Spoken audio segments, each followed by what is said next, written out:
Abrogados estão todos os rituais, todos os ordários, todas as palavras e sinais. Ha-Hor-Kut tomou seu assento ao leste, no equinócio dos deuses. E que Azar seja com Issa, os quais também são um, mas eles não são de mim. Que Azar seja o adorador, Issa o sofredor. Hor em seu secreto nome e esplendor, é o Senhor iniciando. Tudo bem, pessoal? Sou o Mestre Aleph e esse vídeo faz parte da série A Voz de Aiwass. Quem não sabe, eu tinha um canal chamado A Voz de Aiwass no YouTube, mas o YouTube tem sistematicamente me censurado e esse canal foi tirado do ar. Mas agora, no site mestrealeph.com.br, nós pretendemos fazer algumas divisões ali dentro, remontando estes canais.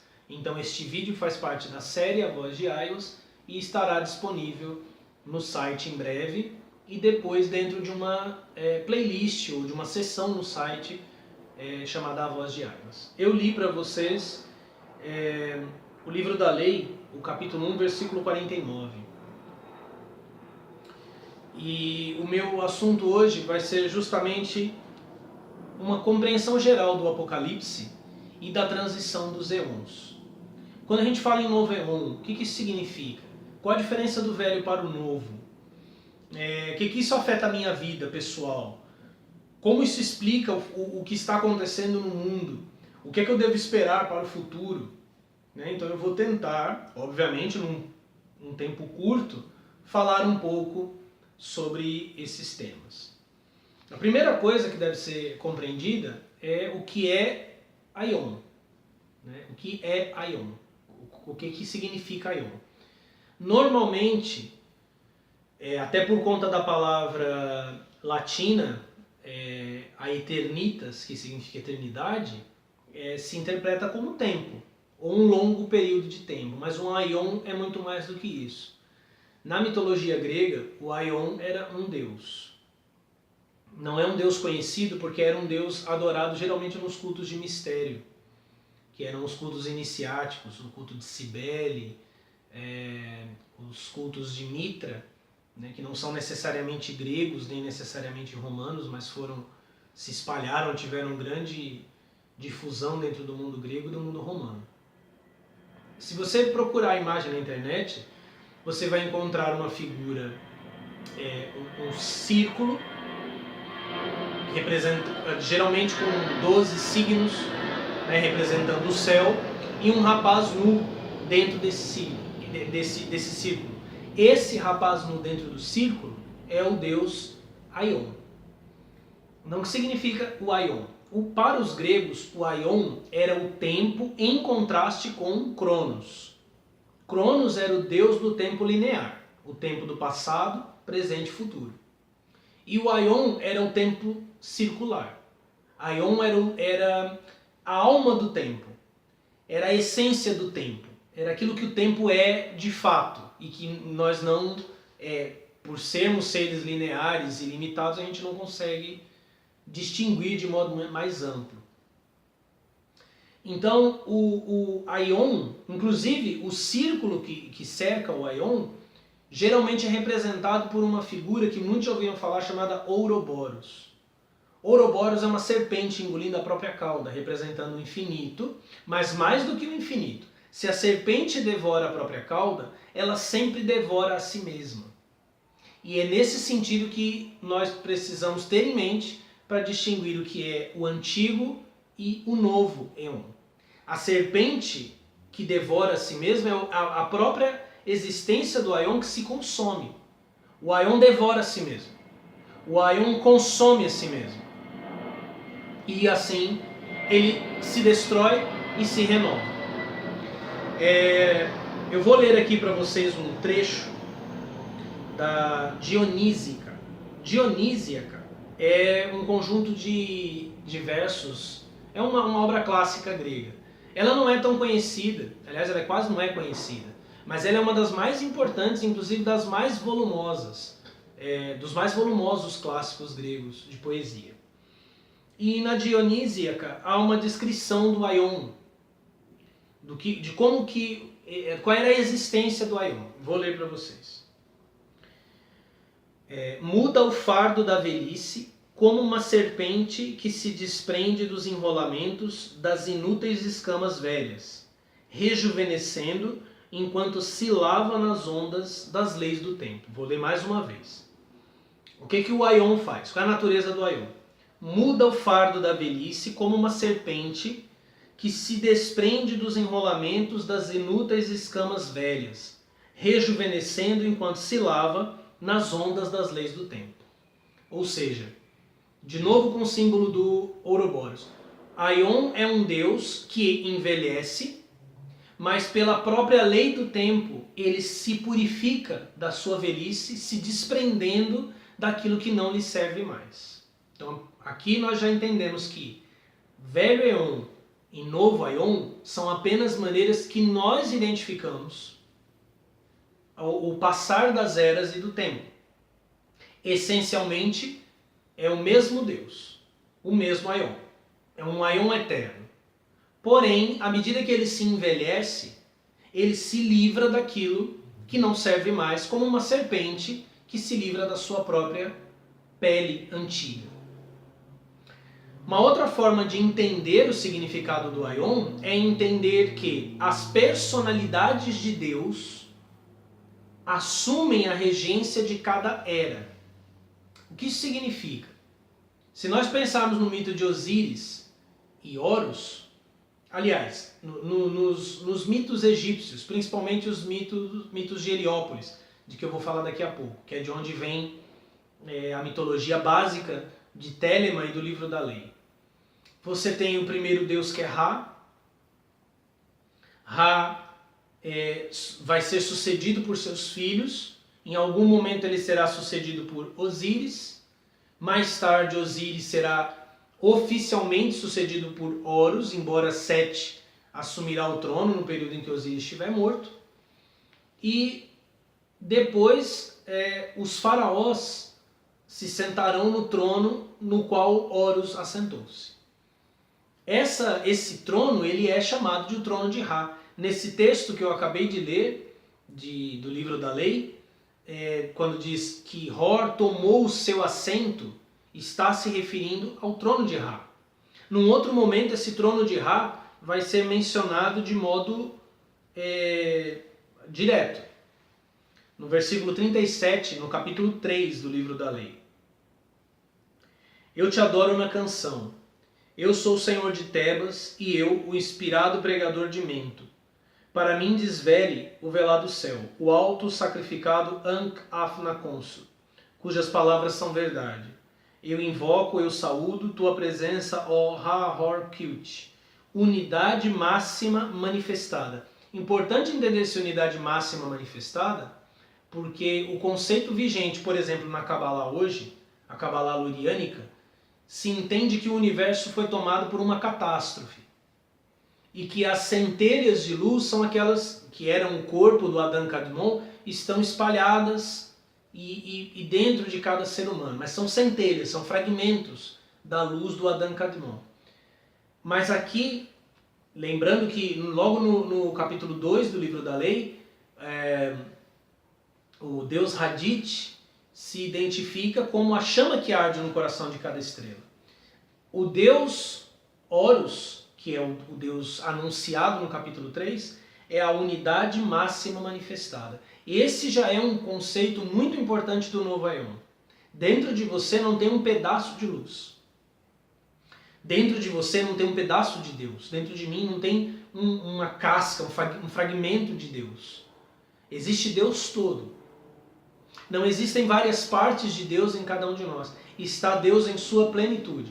Esta unidade máxima manifestada é, inclusive, o sentido esotérico da religião do Islã. Quando se diz que Alá é o único Deus e Maomé é seu profeta, essa unidade de Deus que se manifesta na unidade do profeta, significa que o Deus verdadeiro não está fragmentado. O universo não é fruto de uma catástrofe. O Deus está inteiro. Não são partes. Você não tem um fragmento. Não há uma estrela dentro de cada um de nós. Todo homem, Adão Kadmon, toda mulher, Adão Kadmon, que é um ser, na Kabbalah é um ser andrógeno, todo homem e toda mulher é uma estrela, a estrela única, e central do universo. Eu adoro a força de teu sopro, supremo e terrível Deus, que fazes os deuses e morte tremerem diante de ti. Eu te adoro, aparece sobre o trono de Ra, abre os caminhos do Cum, ilumina os caminhos do Ka, os caminhos do Cabes atravessai, para excitar-me ou apaziguar-me, a que isto me preenche. Aqui a glória do Deus é que ele faz os deuses e a morte tremerem. Por que ele faz os deuses e a morte tremerem? Porque ele é a unidade máxima manifestada. Porque ele não é uma multidão de deuses, porque ele não é um Deus quebrado, porque ele não é um Deus em conflito com outros deuses, ele é a unidade de todos aqueles que antes nós olhávamos e víamos como deuses. E o que é dito dessa unidade máxima? Aparece sobre o trono de Ra. Então, o segundo ponto que se deve compreender é esse. Em cada época, em cada aion, ou em cada roupagem do aion, uma consciência, uma expressão divina está assentada no trono, ou seja, no lugar central do cosmos. A transição dos aions significa isso. É por isso que no versículo 49 do capítulo 1, que eu li, a deusa diz que Azar e Isa, ou Issa, sejam um. Issa é Jesus, Azar é o nome egípcio de Osíris. Ela diz, eles são um e eles não são de mim. Por que não são de mim? Porque o círculo das estrelas, na qual o Aion está dentro, como eu descrevi para vocês, a iconografia do deus Aion, é o corpo da deusa Nut. Azar e Issa não são mais o Aion.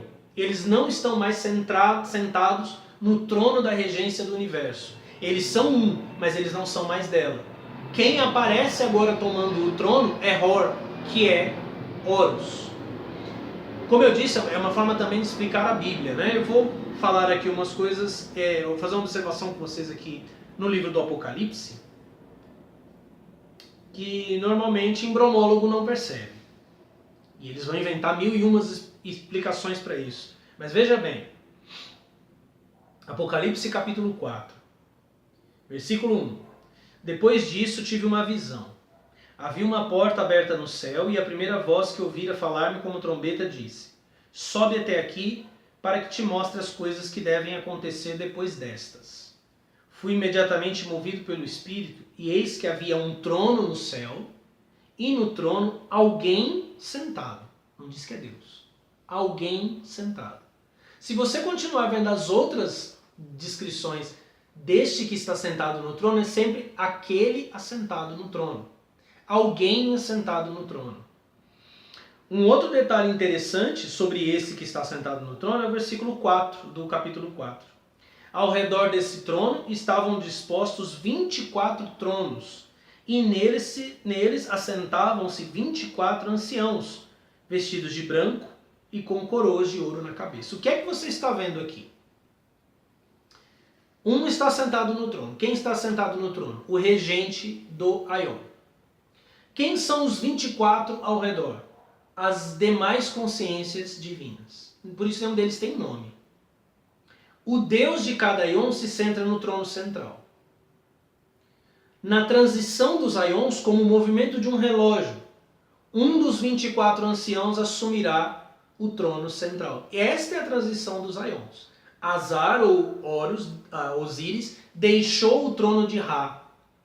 E Horus está sendo convocado a aparecer sobre o trono. No capítulo 1 do livro da lei, versículo 49, é dito: Hor tomou seu assento no leste. Mas no capítulo 3, a própria unidade manifestada no profeta, porque ali, aquele texto que eu li, o capítulo 3, 37, é o profeta falando, ele diz: aparece no trono de Ra, ou seja, ele convoca o Deus para aparecer no trono de Ra. A transição entre as eras é caótica. Ela é caótica. Normalmente, se eu perguntar para você, quando começou a era cristã? 2017 anos atrás. No ano 1. Não.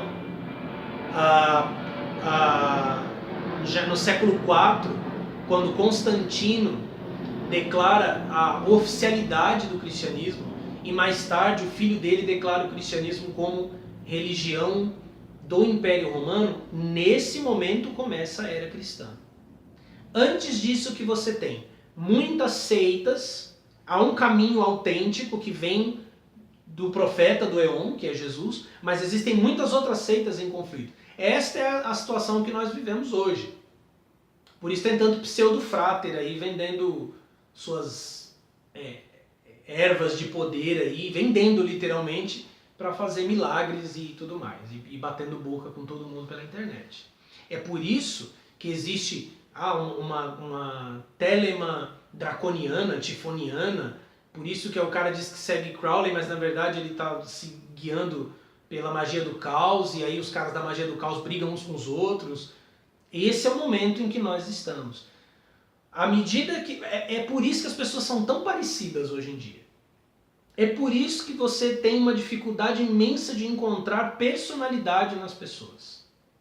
É por isso que é tão fácil o comportamento coletivo, o comportamento uniformizado hoje em dia. O Eon está se despindo, uma nova identidade ainda não apareceu.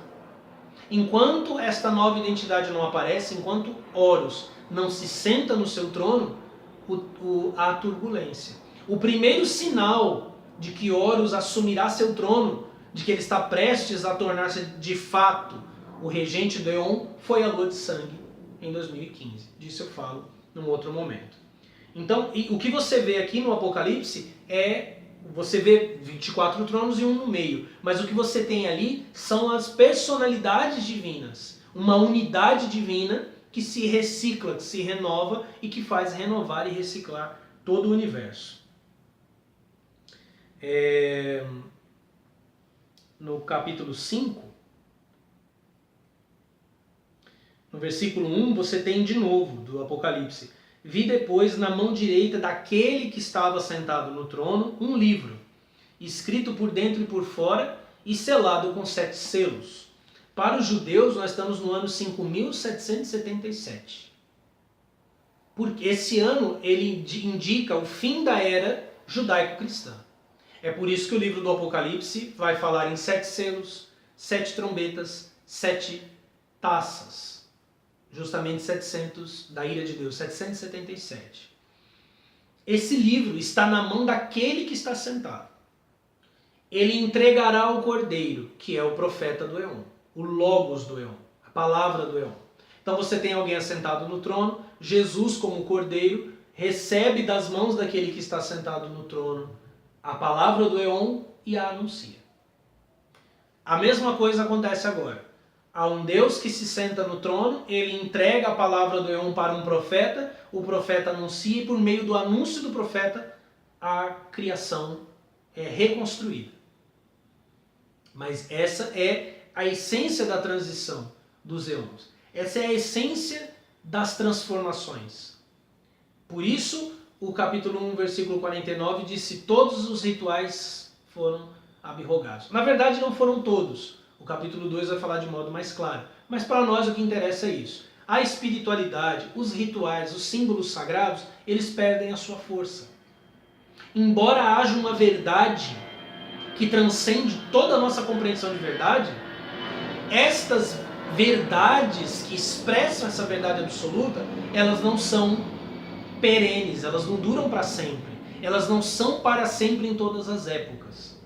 Elas precisam ser renovadas, elas precisam ser recicladas. No capítulo 2 do livro da lei, Hadith vai dizer ao profeta que o profeta que os rituais são negros, que o profeta deve purgar aqueles que podem ser purgados. Ou seja, os rituais são abrogados porque eles se tornaram impuros. Não há mais luz neles. A luz do Eon não brilha mais neles. Aqueles que podem ser redimidos serão redimidos. Ok? É por isso que o que o Apocalipse é? O que João está vendo? João não está na era cristã. Você viu o que eu li no capítulo 4? Sobe para cá e eu te mostrarei as coisas que devem ser depois destas. Ele está vendo a chegada da era cristã. Ele está vendo o Cordeiro pegando o livro, abrindo o livro e transformando todas as coisas. Como houve uma transformação mundial, né, total no planeta depois do cristianismo. Só que o livro do Apocalipse, o profeta que vê o Eon começando, Ele enxerga o alfa e o ômega. Ele enxerga, ele foi tirado do Cronos e levado para uma outra dimensão de tempo. Ele entrou no Aion. Então ele vê a serpente engolindo a própria cauda. O que ele vê também? Ele vê o fim do Aion. Ele vê o Aion que começa e vê o Aion que termina. Quando você lê no Apocalipse 13, o profeta dizendo, eu me coloquei na areia da praia, esse colocar-se na areia da praia é uma menção a Gênesis 22. Quando Abraão sacrifica Isaac, o anjo diz, repete a promessa, sua descendência será numerosa como a areia da praia. Então ele é um judeu, ele está no eon judaico, ele está na areia da praia. E ele olha para as águas, que são as nações, e o próprio tempo em movimento. E ele vê uma besta se erguendo dali. E aquela besta vai destruir a época que ele está vendo iniciar. Ela vai mudar tudo, assim como Jesus está mudando tudo para o profeta. Como ele interpreta isso? Como todo mundo dentro de um tempo. O profeta está vendo acima, mas ele continua filho de uma época. Então o que ele vê? Ele vê de modo negativo. É uma besta, ela é furiosa, ela é selvagem. A mulher que está no deserto, ela está bebendo o sangue dos santos. Ela é espantosa e temível, ela é a grande Babilônia, mas ele reconhece que ela é, ela é a grande Babilônia, mas há um mistério nesse nome. Um mistério, ele não entende esse mistério. Transcende a compreensão dele, porque transcende a época na qual ele está vivendo. Por isso que Aleister Crowley foi profeta do Eon que ainda vinha. Por isso ele não se dissociou da imagem negativa da besta. Ele se identificou com a besta, mas se identificou com a negatividade dela. Porque ele está dentro do Eon cristão, ele está na areia da praia também, e ele está enxergando a besta como aquele que vem destruir o Eon e não renová-lo, e não fazê-lo renascer. Ele olha Osíris e Horus em atrito, e não como complemento, porque Osíris gera Horus pela ação da deusa Ísis. Ok? Para terminar, eu vou ler aqui para vocês um trecho de uma epístola de Clemente de Roma, que foi bispo de Roma, começo da era cristã. Ou seja, ele foi papa. Católicos que me ouvem sabem que quando o Papa se pronuncia ex cátedra, ou seja, da cadeira de São Pedro, seus pronunciamentos são infalíveis. E nisso não deve assustar ninguém que não é católico, porque afinal de contas, a Igreja Católica foi a grande ordem iniciática do éon passado. E o Papa foi o grande representante do Deus do éon passado. Eu vou ler aqui para vocês o capítulo 25 da Epístola de Clemente de Roma, aos Coríntios. Ele escreveu aos Coríntios. Veja só a descrição de Clemente de Roma sobre algo que todos conhecem, a fênix. Considerem o sinal prodigioso que ocorre na região oriental, isto é, nas terras próximas da Arábia. Aí existe um pássaro chamado fênix, único na espécie, e que vive 500 anos. Primeiro, como ele sabe que vive 500 anos? Ele está citando Heródoto. Que haviam várias datações de tempo que a fênix vivia. Heródoto diz que ela vivia 500 anos. Ele menciona que ela é o único da espécie. No capítulo 1 do Evangelho de João, você pegar a sua Bíblia, você vai ler aí no princípio, era o verbo, blá blá blá blá blá, o filho unigênito de Deus. Mas na verdade a palavra que na nossa Bíblia está traduzida como unigênito, o unigênito que está no seio do Pai o fez conhecer, na verdade é o monogênito, o único da sua espécie. A mesma expressão com a qual ele descreve a fênix e Heródoto também.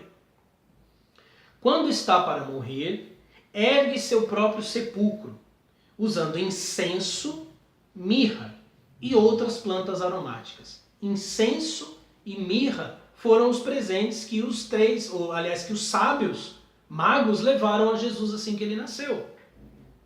Faltou o ouro, né? Mas na verdade Heródoto descreve a fênix com asas douradas.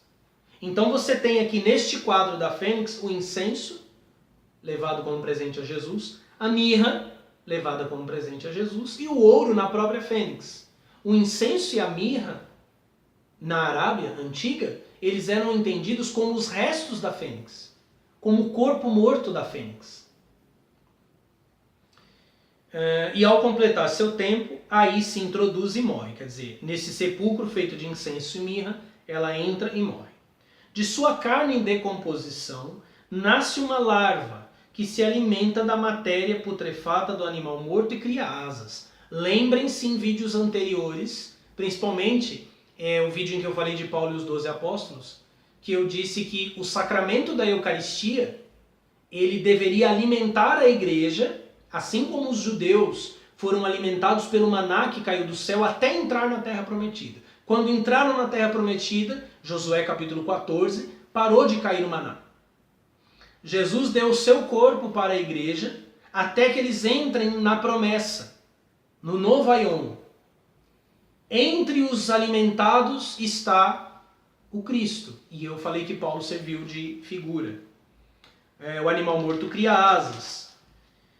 E quando se torna forte, levanta o sepulcro onde se encontram os restos de seu ancestral e carrega-o voltando da terra da Arábia até a cidade do Egito, chamada Heliópolis. Muito interessante, porque Heliópolis, o mito da criação de Heliópolis é o mito de Osíris, em guerra com Sete, do qual nasce Horus. Os 9 de Heliópolis, a Enéade de Heliópolis, que inclui Ísis, Osíris, Sete e Horus. Voando da terra da Arábia até a cidade do Egito, chamada Heliópolis. E em plena luz do dia, aos olhos de todos, Jesus voltará e todo olho verá, diz a Bíblia, né? Transporta e depõe aqueles restos sobre o altar do sol, o trono de Ra. A seguir, retoma o voo de volta. Então os sacerdotes examinam os calendários e percebem que ele chegou ao se completar em 500 anos. Foi assim que aqueles sacerdotes que vieram do Oriente, né, ele diz que esse sinal acontece no Oriente, na Arábia, foi assim que os sacerdotes do Oriente souberam do nascimento de Jesus e foram visitá-lo. Um último comentário sobre Heliópolis. Heliópolis hoje é uma favela.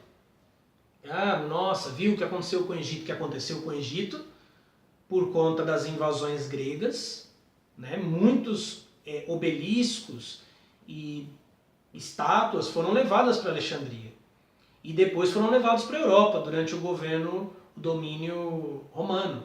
Inclusive o obelisco que está na Praça de São Pedro, que tem uma cruz em cima, ele é um obelisco egípcio que foi tomado por Calígula e depois se tornou uma relíquia cristã porque Pedro morreu perto dele. Tem uma cruz em cima, simbolizando que Jesus venceu os poderes pagãos. Ou seja, o poder do Deus que nasceu submeteu todos os outros poderes. Nessa mesma epístola que eu li, no capítulo 63, no versículo 2, Clemente diz que serão muito felizes os cristãos se receberem aquilo que ele escreve pelo Espírito Santo. A fênix renasce, mas essencialmente ela é a mesma. Uma fênix morta alimenta a fênix que vai renascer. E o tempo é calculado a partir deste símbolo. Um bispo, um papa cristão, falando sobre isso, em pleno nascimento do novo Éon, anunciando a essência do Éon. Cristo, Krishna, Buda, Aleister Crowley, todos eles são fênix, alimentados nas cinzas dos profetas do passado e mostrando que uma nova era vem chegando. Espero que você tenha gostado desse vídeo. Não esqueça de curtir, curte aí, é importante, comenta, faz subir na timeline dos seus amigos, na sua timeline, compartilhe na sua timeline. Esse vídeo estará no nosso site e se você tiver alguma dúvida pode escrever aqui mesmo e vamos conversando e batendo papo, mas saiba de uma coisa, uma nova idade está chegando, um novo tempo está chegando, tudo vai mudar. Muito obrigado, namastê.